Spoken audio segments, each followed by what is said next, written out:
You're watching Swipe, and here's a little taste of what's coming up on this week's show. Modern map makers. Thomas looks at the tech being used to identify remote communities. Mush mothers. I meet the two entrepreneurs behind the dating app-inspired platform helping mums meet mums. And in our games review, Luke's got what he reckons is one of the greatest surprises to come out in the UK this year. Welcome to Swipe. Now, when you need directions to somewhere new, it's usually just a case of opening up an app on your phone. But many parts of the developing world are still unplotted. This week, Thomas has been meeting people giving up their time to put remote communities on the map. How does an army of volunteers in central London help a humanitarian push on the ground in some of the Earth's most far-flung regions? Well, the Missing Maps project brings people together to compete in mapathons. The aim? Using specialised software, mappers plot buildings, roads, homes and hospitals in parts of the world that have been so far neglected. Mappers like AGA collect this data, which is then used by charities or NGOs to develop responses during times of crisis in those areas. So now, AGA, we've got a particular map tile. Do we have to then pick out the buildings on that map tile? That's right. So you just need to stay within the boundaries of the purple square. And then you zoom in and you look for buildings. And buildings in this task in South Sudan are usually these round huts. So what you do then is you want to mark it as an area and you click around it in a rough shape. And then you mark it that this is a building. And then you can press O to make it nice and round. So now you've just mapped a building, and then when, I suppose, this map gets sent to an NGO, they'll be able to see that someone lives here. As soon as you press the save button, these changes will be uploaded to OpenStreetMap, and then anyone from anywhere accessing OpenStreetMap in this area will see those buildings uploaded. The maps that the project creates aren't just used during times of disaster. They've been used to tackle female genital mutilation by giving girls directions to safe houses in Tanzania. In the same way, they provided people with access to water in Zimbabwe. And they've even been used to plot mobile phone signal in West Africa. There's two stages to missing maps, really. There's the remote mapping, which happens at mapathons and people at home mapping places around the world. But there's also field mapping, where we work with local communities to add the data that you actually can't see from satellite images. To date, the project has plotted almost 7.5 million buildings and mapped over 1 million kilometres of road. Slowly but surely, it's managing to put previously unacknowledged communities in the developing world on the map. Thomas Newton, Sky News. Stay with us, still to come. I'll be meeting the two businesswomen responsible for 200,000 friendships between mums. That's coming right up after a roundup of this week's tech news. Children as young as 13 are checking into a US treatment centre to try and break addictions to mobile devices and digital technology. The Restart Life Centre near Seattle is the only treatment unit of its kind in the Western world. Experts have warned children risk suffering permanent damage from early exposure to electronic screens. A UK-based team behind a water bottle it's claimed you can eat has raised hundreds of thousands of pounds on a crowdfunding site to continue with the project. The water ball, called Oho, is made from seaweed extract, and the creators, Skipping Rocks Lab, reckon it's cheaper than plastic and ideal for hydration on the go. Delivery firm Hermes is set to begin trialling self-driving robots in London next month. This video shows a test run in the capital at the end of last year. The bots could be a potential alternative to drones in built-up city areas. No more holding back. Stick around for our games review in just a few minutes. We've got the Japanese RPG that our reviewer says is the best of its kind in a decade. But before that... Now, later this month, two women in southwest London will be celebrating a first birthday, but it's not for any of their children. It's for an app they created to help any mothers who might be feeling isolated after having babies. So I set up a play date with the two founders of Mush to meet them and find out how the app's first year has been. It's amazing, she can lie on her back now. Katie and Sarah have been friends ever since Sarah went up to Katie in a park. We had newborn babies on slings on our front and toddlers around our knees. We both just had our second babies. And it was a miserable day in the playground. No one else was really there. except for Katie. And I'd seen her. She looked pretty normal. And I was pretty exhausted. And I walked over to her and basically asked her to be my friend. It was a kind of real moment of desperation, I suppose.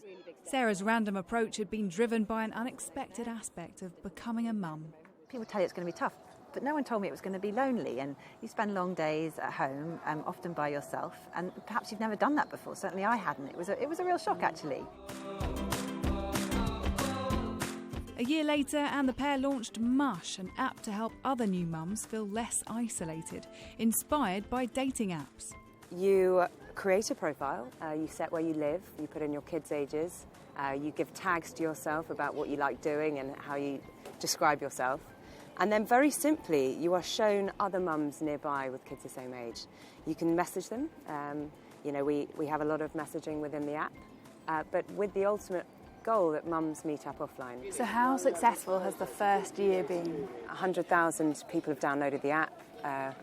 We've had over 200,000 connections made, 2 million app launches, and that's just in our first year. We thought we'd help some mums locally in London, and actually this has turned into a nationwide movement, if you like.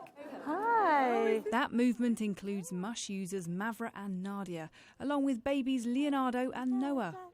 I sent you a message, didn't I? We sort of messaged back and forth a little bit, and then we decided to meet up with a couple of other mums for dinner, and the rest is history, as they say, yeah. Did it feel a little bit like a dating app? Yeah. I remember I got there first, and I texted you and the other two girls as well to say, I'm here, I'm wearing a green dress, and I was just a bit like, oh God, like, what if no one turns up, or, what if we don't get on? But actually, it was really good. Do you think there's a need for more tech like this, more apps for new mums? Yeah. I definitely think so. I think as well as meeting other mums, it's nice to know places where you can go with your babies as well. But as with any app that matches you with other people, you'll want to make sure you and your child are never in danger. Is there any kind of vetting system in place? We never show the location or email of a mum, so that's the first thing. And we also sort of scan the users coming through. We literally look down all the new users' profiles sort of every couple of hours. And we have a self-policing community as well. The minute there's anyone that's using it for the wrong reasons, whether that's commercial purposes or anything more sinister, mums will report them and we can delete them straight away. Happy birthday to you. I couldn't go home without wishing Mush a happy first birthday, but Katie and Sarah won't have much time to celebrate. They're busy gearing up for their US launch next month.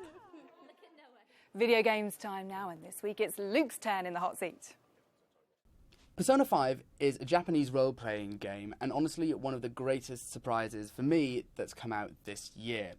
So the setting's quite simple. You play a high school student who spends his day attending classes, but then after school ends up fighting the forces of evil.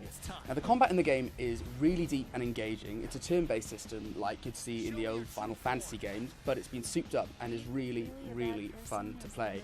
Other key gameplay features include the ability to build relationships with a lot of different characters that you find around the city. And this is important because if you get good enough standing with them, you then unlock lots of different combat bonuses. However, this is where the crux of the game comes in because you only have a limited amount of time, so you can't do everything.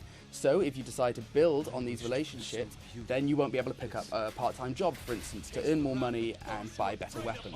So if you have any interest at all in the genre, be sure to pick it up right away. Yokai Watch 2 is an open-world RPG in which you travel around trying to befriend these weird creatures called yokai and using them to battle other yokai. And that sounds familiar to you, that's probably because it's got a lot of similarities with Pokemon. Yokai Watch 2 even goes so far as to have 2 versions of the same game with different exclusive yokai available in each. Now, while the yokai themselves are beautifully designed and the world is quite inviting, the problem with Yokai Watch 2 is that it hasn't learned from the problems of its predecessor. So the big problem there was combat. It's incredibly passive and basically you don't have to get involved at all. And considering combat is such a key component of the game, it makes it quite a bland experience. And unfortunately, that means, you're never going to be that involved in the game itself. So as a result, I can't recommend this one right now. Bulletstorm was originally released in 2011 as a shooter focused on explosions, gore, and pretty bad language. It is completely over the top, and the main thrust of the game is creating the most creative and ludicrous kills you can to earn points. Now, there's lots of different ways you can do this. The weapons themselves lend themselves to crazy kills, so you have one that's got a grenade bolas that fires out to tie enemies together before blowing them up. But the key gameplay mechanic is your energy leash. Now, you can use this to pull enemies towards you, to launch them into the air, or you can ignore that altogether and just slide into them and kick them around as you want. Now, it's an incredibly fun game, and it was quite subversive when it originally came out, but that's kind of mellowed now with time. The fact of the matter is, though, the full clip edition, that's a remaster. So if you've got the original game, there's not really enough extra content here to bother picking it up again. However, if you have an itch for a shooter that is fun and irreverent and didn't get it the first time around, definitely give it a look.